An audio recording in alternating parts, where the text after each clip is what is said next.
Hello and welcome back. If this is your first time here, welcome to Movie Deputy Reviews. And if you are a return listener, I am so thankful. And I'm thankful for all of you, actually. So, kind of like the old adage that old song says, it's like, it plays in my head a lot, is make new friends, but keep the old one as silver and the other gold. I feel that way about all of my listeners. I value all of you. And whether, like I said, whether this is your first time here or we keep coming back and finding out what the interrogations of these movies are, I know I'm having a lot of fun with this, and so are you, or at least I hope so.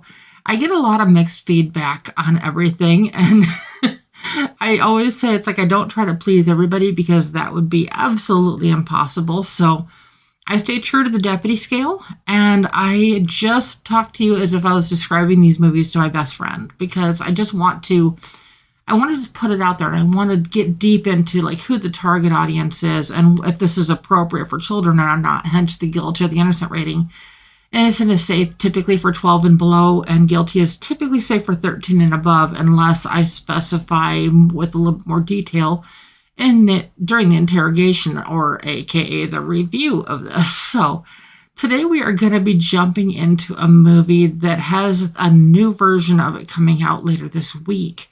And so I'm hoping that you are going to get as much joy out of these as I did. I am going to start right out by telling you the score that I gave this movie, even before I tell you the title. So I'm hoping you can figure that out.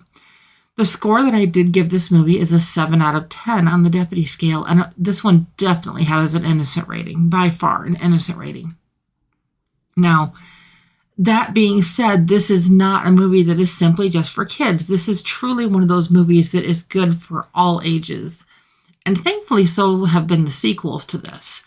And if you haven't been able to figure it out yet, by now, we are talking about the 2010 movie, How to Train Your Dragon, where we meet Hiccup and all of the Vikings that are on Burke, or that are also known as the Hooligans, if you are a huge fan of the series. But the Vikings there, and they make their entire living and everything that they do involved with fishing and hunting dragons.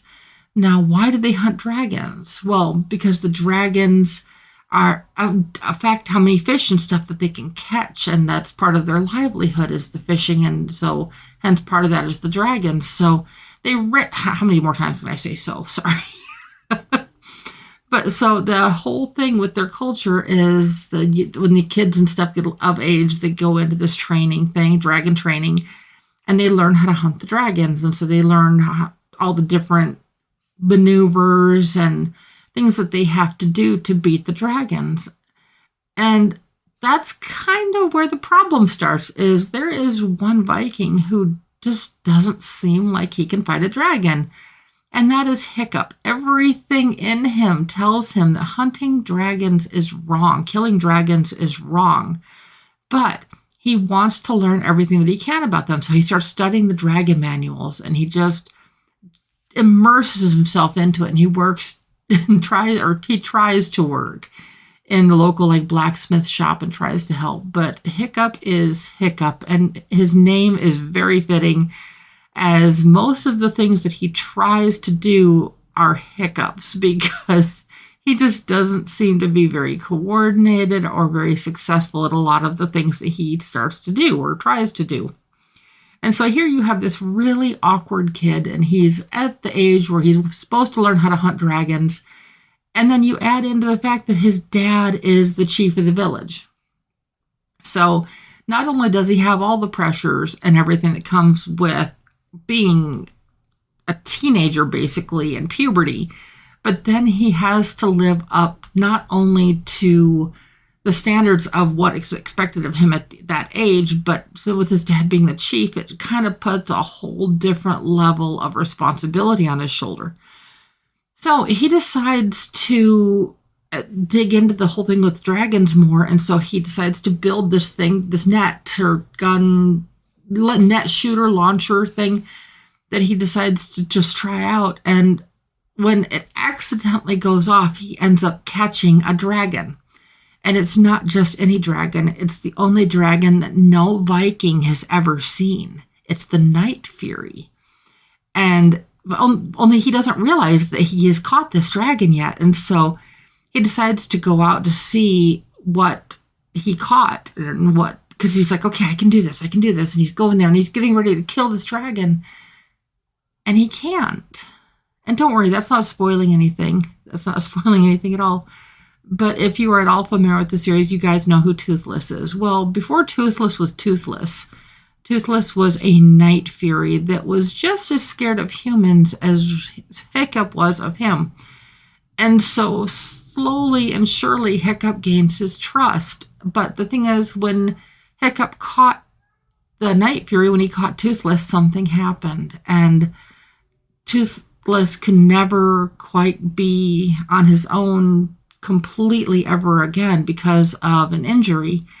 Now that I won't give away. You'll have to watch the movie to find out what happened. But so Toothless, decides, or not Hiccup. Hiccup decides to try to train the dragon, and he tries to tame him, and he decides he wants to try to ride him. Well, it is an absolute comedy of errors as they go through this, because it's a learning thing for both of them. But also, Hiccup is still having to go through the training, and the winner that goes through the training, they actually get to kill a real dragon after their training is done. Well, so Hiccup is living like two different lives on this island. He's doing this thing with Toothless, and then he's doing this other thing where he's learning how to kill a dragon. But befriending Toothless is showing him a bunch of little secrets that he is doing while he's in class, and it ends up kind of propelling him to the front of the class to where he is like the top person that basically wins the dragon training and gets selected to kill a real dragon. Only when that time comes, because of everything that he has learned because of Toothless, he can't. And it's just an absolute nightmare almost. Just chaos, because you have all of these Vikings here who are just dead set on killing dragons. They can't see any other thing. And there's a line in the movie that is like, they have killed hundreds of us. And then Hiccup says, and we have killed thousands of them. And it's such a powerful line in this movie just because of the way that it's done. But Hiccup and his friends are able to show the rest of the Vikings that dragons aren't as scary as they seem.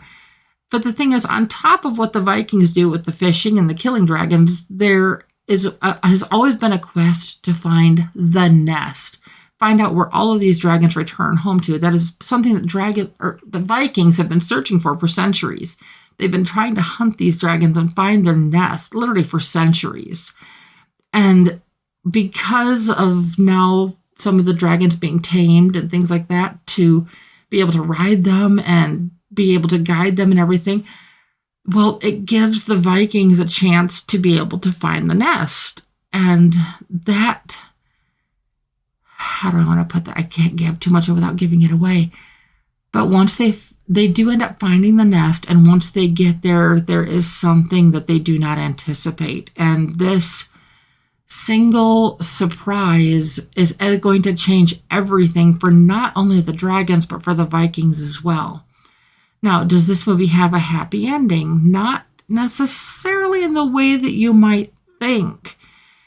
It's a very emotional, hence one of the reasons I gave it a 7, but hence it's such an emotional roller coaster ride, because you have your highs and your lows. It's like you're almost on the verge of tears in a few scenes, and then you're laughing at others, and it was so much more than I had expected from a story such as this. I mean, here's a cartoon about dragons and Vikings. I mean, come on, how far are they really going to take this? Well, this really surprised me, because the depth that they get to in this story, that they kind of got to it, it takes you through the relationship that Hiccup has with his dad. It takes you through the relationship that his dad has with the community. It takes you through that awkward stage of being a kid, and what can come of that, and what strengths that people may have that aren't necessarily obvious all the time. just kind of go through all of these things, and then we begin to see the dragons almost as pets in a way. And so you can see different traits in them and different things that they can do and their abilities, how that they can affect and help the people. And there's so much to that, and there's so much depth to a story such as this, that it's not just a story. This is something that you take something away when you're done watching it. This is something that you leave the first time you're going to watch this. The first time you leave after you watch this, or if you watch it at home, after you've watched this, you realize that you've both gained and lost something. Now, what do I mean by that? You've gained something because you have gained a lot of insight into not only the human condition, but into so many different things on different levels. And what did you lose? Well, you've lost that person that you were before you had those things. So you're not losing anything negative. Every time that we gain something, this is like a theory that I just have, and I mean, you can say it's hogwash if you want, but it's both gaining and losing something, because every time you gain something, you are losing a little bit of something, whether it be a bit of self, a bit of reflection, a bit of something else that maybe you think of something a little bit differently than you used to, or maybe you do this. And so you're gaining that, but you're also letting go of what you had before, and you're letting go of the old way you used to think, or you're letting go of something else. And these movies do such a good job of kind of showing that, and through experience and entertainment, not in a boring sort of way, but in the kind of thing that, like I said, it's just something that will stay with you for a long time. At the time when this one came out, I was so looking forward to more that would be part of this series. We had no idea it would go as far as it has. And this one came out 4 years before I started Movie Deputy. So I don't know why I'd never gotten around to reviewing this one. I had gotten around to the original review on the How to Train Your Dragon 2 and The Hidden World, which I will be sharing those with you over the next couple days. So I hope that you come back and check those out as well in anticipation of this weekend. So I, for one, can't wait, and I hope you can't either. So as always, I'll be back soon. Bye-bye.